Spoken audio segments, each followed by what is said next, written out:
Wow, we even got a few applauses there. Yeah. Love you too, guys. Can't see you, but we love you out there. We are getting ready for the finals here. Of course, we do have our lovely players out there, MaSa and Hengelist, ready to go. And we are here with the TorCraft Cup 2014. As said, Foreground Jester and Master Duck, the young and old. Fun fact, there's a double age difference between us. Fun fact if you can actually figure out what it is. But I am twice the age of my co-commentator here, which is astounding. But again, TorCraft Cup, we're into the finals, and we have a few people to thank for making these actually happen. And first and foremost, it's going to be Chairs for Gaming because, you know, getting a DX Racer gaming chair here in Canada, not that easy. Thank God for Chairs for Gaming. They're actually now behind us here, and we have our own coupon codes. You can get $20 off, free shipping, a free headrest, and a lumbar cushion. Trust me, you might not be my age, but back support is a godlike thing to have. Yeah. And of course, you know, the free shipping. A lot of things coming to Canada, shipping usually kills it for a lot of people. So it's good to know that you can get it for relatively cheap. So, you know, that's good to have. And then of course, if you do want to support us, using that coupon code and also getting yourself a subscriber package to Eschamp. We have 2 emotes so far, J-Idea and Get Direct, of course. And of course, if you have been here all day in the Ambrosia room, Get Direct is actually modeled after the guy doing all the hype there on the stage, our producer, Mr. Drekin. But J-Idea is actually wandering around as well. You can see him with the long ginger hair and then, of course, the fabulous looking beard. So both of them are here, so why not hit that subscribe button, and you can actually help us out for some of our future events by just, you know, hitting that button, hit the follow, and of course find us out there on Twitter, on the YouTube as well. And it's all, you know, gravy from there. Yep, and of course if you have been enjoying the tunes that you've been hearing here in the Ambrosia stage or on stream, they're provided by Wolfgun and Monster Cat, 2 wonderful artists that I prefer heavily over most EDM artists. I gotta say, they've been doing some really good tunes here as well. I mean, yeah, Warchamp has actually been doing a lot of the DJing, so to speak. So Warchamp7, find him out there on Twitter, ladies and gentlemen, because he has picked some of the best tunes here for us today. We are into the first game, but of course, we're just going to do a competitive pause. They're going to check their video settings, then we're going to jump right into it. But again, coming into this is a matchup we've seen many a time here at TorCraft. ROOT.MaSa up against Complexity Hengelist, and traditionally, it has gone MaSa's favor, but again, Hengelist has now qualified for Premier, and these guys have played a lot over the last 6 months. So do you think we could actually have a secret strategy here for Hengelist? Well, we'll just have to find out. And speaking of Hengelist, over here on the top left, we have Complexity Sound Blasters, Teal Zerg. If you want him to win, give a cheer. It is Hengelist! Shout-outs to that one guy in the league section cheering for the StarCraft players. Esports is more than one game, guys, and we embody that here. In the bottom left, however, our Toronto Terran of Terror from Root Gaming, the favorite, Mr. MaSa himself. That Root Gaming symbol is just magnificent looking, isn't it? I thought so, too. Yeah. All right, so MaSa going to be doing his usual Reaper things. He's brought it back just for you, Jester, and also for Hengelist here in the finals. He's like a doting son on a doting father. Just like, all right, Dad, you know, Reapers it is. And I'm like, yeah, hopefully he'll win because I said so. But we'll have to see. Again, like, these guys have played a lot. We're on Frost. We're on a 4-player map, and we'll have to see who gets actually lucky with their early scout. Yeah. You know, these two did also play in the Kings of the North finals. MaSa did win that as well. You know, normally when MaSa does play Hengelist, it usually goes in MaSa's favor. Unless it's a double elim tournament, then it depends on what part of the bracket it is. If it's winners finals, Hengelist wins, and then MaSa wins in grand finals, because why not? But, you know. Well, the scout is going to be away there for MaSa, but it does not look like it's going to go in the right direction. I think that his Reaper, though, will. Yeah, it will head up to the right area. And, you know, I like that MaSa. He does send out his SAV one direction, the Reaper in the complete opposite. So that way, he can always get right there at least, if not earlier than his opponent, then at least at the same time. Orbit will finish up now for him as well. Mule comes immediately down. There's the Reaper on his merry way. Now, at the same time, Hengelist back at home does have that pool coming, does have that hatch as well. And again, over the series of 5 months, these guys know how to deal with this. So what we're going to see is, you know, a few Reapers start hit and run tactics on top of Hengelist, just trying to be a burr in his side. And we're going to lose a few Zerglings, might even lose a drone or two, and possibly a Queen. But past that, it's about all that we're going to see coming out of that, because Hengelist really does know how to deal with these. Yep, and the first Reaper going to be getting in here. Hendrilisk, as you said, has a pretty good idea how to deal with the Reapers. Right now, hasn't lost a single drone yet. Zergling's already out. They're on creep. So long as he keeps them there, he should be all right. His gas is slowly on the way. Needs to get that metabolic boost out so he can, deal with the Reaper off creep. And right now, Factory on the way with the Reapers. So MaSa doing his usual MaSa things that we're used to here in the TorCraft This season. is where we get a hashtag just MaSa things, because this is very cookie cutter for him. That's going to actually be a save drone. Nice reaction coming out there from Hendrilisk. But again, we're going to lose some Zerglings. We might lose a few drones. We might even lose a queen. But past that, Hendrilisk is going to not really feel too much pressure on top of it. But the thing is that MaSa putting the pressure on Hendrilisk means that there's going to be very little counter aggression, which just allows him to get that natural up, to get that factory, because we're likely to see Hellions, we're likely to see Banshees, and again, just MaSa things. Yep, 3 Reapers out right now. One of them still alive.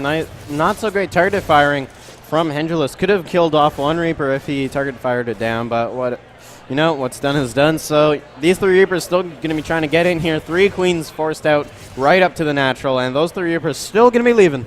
They're still going to be living. Once upon a time, Reapers didn't actually regenerate. Yeah. I think that's a really big part of this early game harass, because, MaSa can come in here, he can micro it while he gets his macro going back at home, and incremental advantages is really what brings him there into the mid. There goes that queen. Finally, we don't quite have that metabolic boost up quite yet, but it's very close to it. And these Reapers are very likely just done for now until we get some reinforcements from Hellions, and they're on the way. Yep, right now, Zergling's going to be heading out for Hendrilisk as metabolic boost finishes up here. Stim going to be started up, but MaSa is going to be getting out some Hellions, so Zergling's not going to be too much of a problem. Hendrilisk up about 20 supply at the moment, and that's mainly in workers. Yeah, 25 to 38 for the difference there. Very comparable army values, but an army of Zerglings at this point of the game, MaSa's not really going to feel a lot of pressure. As you see, the third already ready to go. That's going to be that orbital. Even if he doesn't, take the third and he starts mining from it, it's an extra scan if he needs it, but more importantly, it's an extra mule. Yeah. Right now, Roach One's going to be coming out here, and that's definitely going to be helping versus those Hellions a lot more than Zerglings would be able to, Jester. So definitely a much better choice for Hendrilisk in terms of composition. A lot of Terrans, they've been opting to go for Mutaling Baneling, but, Muta Roach, not that bad either. Especially versus the increase in Marauders that we've been seeing from Terran players in the past weeks. Yeah, I at least saw 1 Marauder there in production. It's very likely a little late at this point, but possibly going to be seeing more. We do got the third here from Hendrilisk coming out. I'm not actually too sure MaSa saw it there off to the side because there's no creep as of yet, but still the pressure is very much on the side of Hendrilisk. He does have a very roundabout Zergling force about to come through and strike, but there is a wall. It's a very big wall. It is. Bigger than what we're used to here. Using that orbital command, it's a much economic choice. What is Hendrilisk doing right now? That queen is off a creep. The roaches as well. Here comes the metabolic boosted Zerglings, but that's a heavy price to pay this early game. Yeah, but Hendrilisk still with the supply lead at the moment. Does have a worker lead as well. Stimpack is going to be finishing up soon. So MaSa going to be building up his Bioforce back at home. Probably going to be doing some kind of drop with the Stimpack finished up. And something that we've said time and again is that the production tab is going to be huge here for MaSa. He's getting upgrades on the back of this as well, so he's going to have that 1-1 ready to go with the Stim. And I haven't really actually seen Hendrilisk start any of that. Yeah, right now it looks like the Roaches of Hendrilisk going to be trying to go down. Nice of MaSa to let the door open. Right. Fortunately, roaches aren't exactly the things that you want sneaking through into them. So the roaches know that they can't actually outrun this, so they're just going to turn and fight. Here comes the Zerglings as well, but keeping the wall down. It's fine. He's confident. Yeah. I like the fact that he did have some SCVs out there to protect the Hellions and just keep them from dying as he just kept preparing them, and it worked very well. He got to keep those Hellions alive for a lot longer and got to keep that army, keep that wall down, not worry too much. Macro, Hatch, and a fourth going to be on the way here from Hendrilisk. Now, I believe we got a Baneling list. Yep, Baneling is going to be on this way. So Ling, Banes, Roaches haven't actually seen any work towards the Mutas. But we also have a few upgrades now rolling on the side of Hengelus, so that will be very useful, especially combating against MaSa, because again, just MaSa things very solid in the mid, a lot of production, a lot of upgrades going to be coming his way. He's getting those dropships out now as well with the combat shields, and you know, Hengelus has the supply lead for now, but will he be able to maintain it after the first few skirmishes?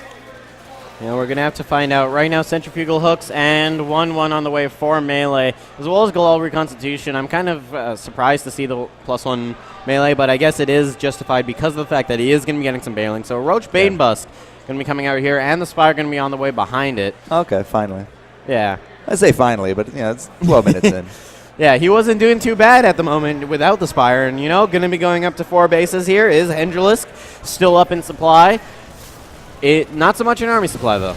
Yeah, maybe not. And those Zerglings are basically a throwaway force at this point. You can see the stem now done. Scans going down. Just going to be cleaning up a whole bunch of these creep tumors. And this third base could be in some big trouble because we do not have that spine ready to go. And in fact, it's just these Banes and Roaches that are stopping it from being steamrolled at this point. Yep, the Banes are getting close. Going to be getting one good connection. Going to be able to get rid of a lot of the Marines there. Not quite quick on that pickup. But, you know, with just a Hellbat and a couple Marines left, it's going to be pretty easy to clean up. So what did MaSa get out of that? Well, a few kills here and there and a extractor. Not exactly the best bang for his buck, but it is just, you know, poking and throwing away at this point. He's looking for what the enemy is doing. He knows that, of course, there is this third. Probably suspects that there's going to be a fourth at this point. We do have the third operational here from MaSa. So in terms of the money, very even between the two of them. And we're starting to see, you know, closer and closer to the max levels, which means we're going to start seeing more and more throwaways. Yep, 2-2 on the way here for MaSa, as well as concussive shells. Very useful against the Roaches there. And right now, MaSa not really going to be able to split, getting surrounded by those Zerglings, but just going to have to pick up here. MaSa not in the greatest of position, or not MaSa, Hengelus not in the greatest of positions. He does have the 4 bases, but he's constantly getting pushed against, and that's what MaSa's trademark is. He's always throwing stuff at you, and you just have to deal with it. And then in that meantime, you're busy trying to reinforce, but he's just building up a giant army to kill you with it.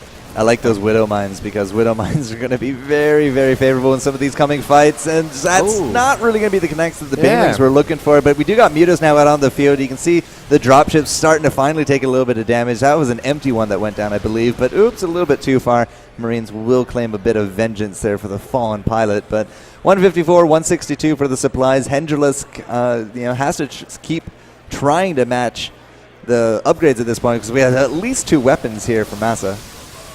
Yep, right now it looks like more Banelings are going to be coming in. There's the regular MaSa splitting we're used to here in Toronto. And Hengelus is going to have to pull back for now. Widow Mine's on the way. Those Widows. Yeah. And you know, it's good because last engagement with the Widow Mines, the Banelings came in, got connections, and then the Widow Mines shot at where the Banelings used to be, and then more Marines were in there, so it just backfired on him because he didn't split his army. Now he did, and the Widow Mines putting in the work that he needed them to. But, you know, Hengelus still constantly reinforcing and isn't letting up here. He's going to be pushing MaSa down into his own territory here. There are a handful of Banelings, but not too much actual army. Once the Banelings are gone, that's just going to be in the end of the fight at the moment. You can also see a few Marauders there peppering in amongst the Marines as well as those dropships, just trying to pick off some stragglers. But the Roaches actually did amazing amount of work right there. The nice concave, it was able to put on a lot of suppressive fire there for the Mutas, but you know, again, defender's advantage. MaSa's going to be able to reinforce a lot quicker. So right now it's just going to be going back, reinforcing, and then trying again. We are, again, basically just holding steady around the 150 supply mark, but a lot of upgrades going down from both sides. That's a 3 weapon, 3 armor. Just basically a little bit half done there for MaSa. That's going to be big for this next team fight. Yep, and right team fight, yeah. I realize what I just said right there. The army is the team. Yeah. How about Team Terran? Yeah. Team Terran, a pretty small team big team in terms of fans, but small teams in terms of actual participants. Enough poking at the old man. All right, well, right now we got a sensor tower coming out. Thanks. A sensor tower. I haven't seen one of those in a while, Justin. I like the idea of the sensor tower. I'm not entirely too sure why we don't use it more and more, but mostly you could just argue that, you know, pros know the map. Yeah. All right. Well, MaSa, nice splits there, getting rid of a lot of the Banelings, but there's still a bit of army left here for Hendrelus, but same thing for MaSa. There's already bio ready at his third, excuse me.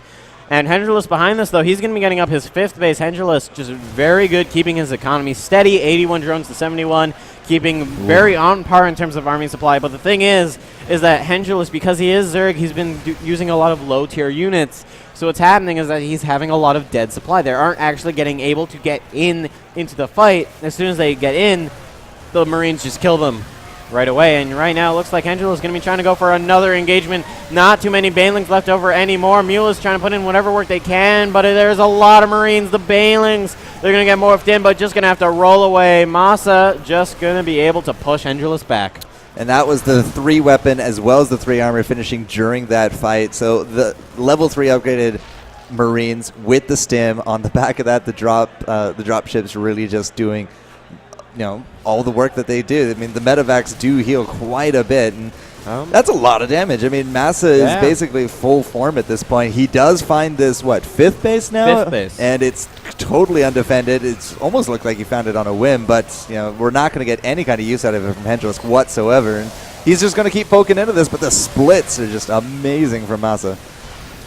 Yep, right now, MaSa just has a lot of bio here. Not too many Marines, though, and it looks like MaSa's force there finally going to get cleaned up. But again, as per usual, MaSa has another force already ready back at his own base. And now Thor is going to start getting mixed in, and that's useful versus the Mulus. And I feel like Hendrelus, it's about time to tech out of Mutiling Bane.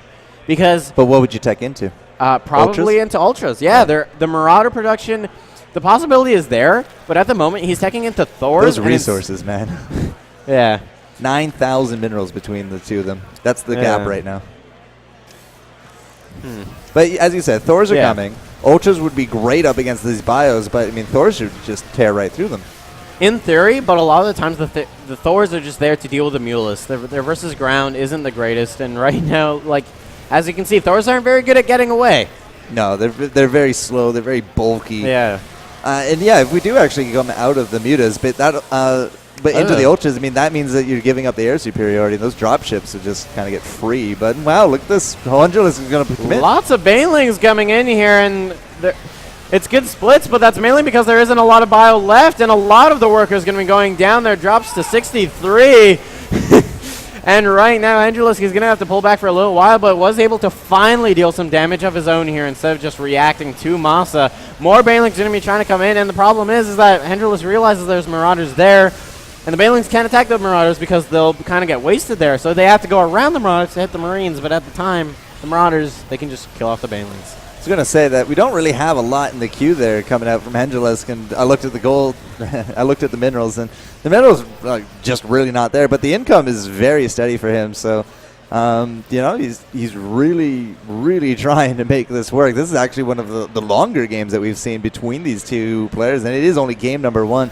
But still, as you said, MaSa, lots of pockets of a lot of units. He has a very solid production tab, and at the same time, he's on 4th base now, ready to roll. He's level 2 armors and ship weapons, and he's already done with the infantry. The only thing left really to do is the vehicles, and he's still putting up a massive presence here on the map. Yeah, right now those Thors, they're still alive, and Hendrelus, again, just going to be opting to stick with the Mutiling Baneling, and once those Thors start coming out, it's going to get really difficult. Oh, one Thor going to get caught out of position, does get killed off, and that's going to be able to help Hendrelus just a little bit, but MaSa is going to be jumping up in supply slowly but surely. Baneling's going to be coming in, but MaSa just has such good splitting, and Hendrelus is in a really tough position right now. He's facing up against an army double his size because right now, again, MaSa, just massive things. 118 army compared to the 53 of the Zerg.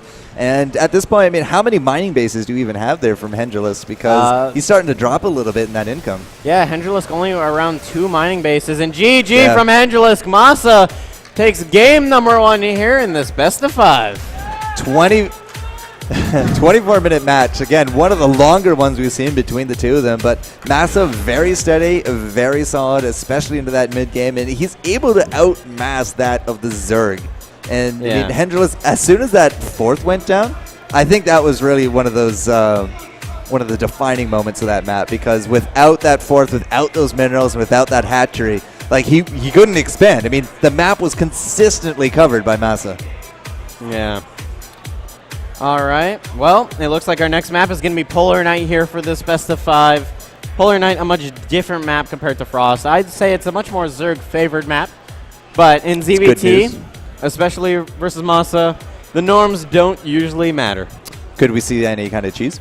Definitely. Polar Night is a very good map for cheese, as there's a little pathway behind the natural expansion going up to a possible third, where you can just fit a barracks there and it'll never get found because there's 2 line of sight blockers behind it. Well, that could definitely run us into an interesting game number 2. I do believe we're just going to give the players a moment. Or no, actually, we're just going to jump into the game. Never mind about that. Polar Knight ZVT, our only Terran here in the top 8, and he's made it all the way to the finals. There is a reason for that because MaSa is very solid. You said he used to be actually WCS Premier as well. Yeah, he played his WCS Premier group just this past week, in fact. He had Bomber, Crank, and Nesty in his group, so unfortunately not quite able to make it out. Had to play Bomber first, then had to play Nesty in the losers match, so... I'm not sure I wanted to be in his shoes right there. But you know, he put up a valiant effort, definitely representing Canada very well in WCS Premier League. But you know, we're not out of representatives in that league, as Hengelusk is in fact still in. Has to play his group sometime in the remainder of the month, I believe. If not next week. That's 5 days. If not next week, then the first week of June. Well, we'll have to see how well Canada does on the global stage. But here on the Toronto stage, definitely these are amongst our top 2 players. Very consistent placements in our TorCraft qualifying cups up until now. And, of course, MaSa taking straight wins. Hengelusk basically straight seconds until he didn't actually show up for one of them. Yeah, he had to do some CSL stuff. Oh, yeah, I remember that. Yeah. It's like, Hengelusk, how are you playing this map when you're on the CSL stream at the same time as us? Yeah. We thought maybe he was actually using a stinky board. He's playing one match with his feet and playing our match with his hands. Yeah. That would have actually been really sick to watch, but no, they were just replays. Yeah. Yes. So he got a little bit of money out of those wins. Yeah, and the CSL match that he had to play because that he had to miss TorCraft for, that was MLG qualifiers because CSL doing their live finals for their season this year at MLG. MLG's still doing StarCraft, huh? Yeah. I thought they gave that up. Nope, MLG picked it back up. They've been doing qualifiers recently, and it's been a fun ride. And MLG Anaheim, definitely a good event, no matter what game is there. Fair enough. All right, we're ready to go here in game number 2.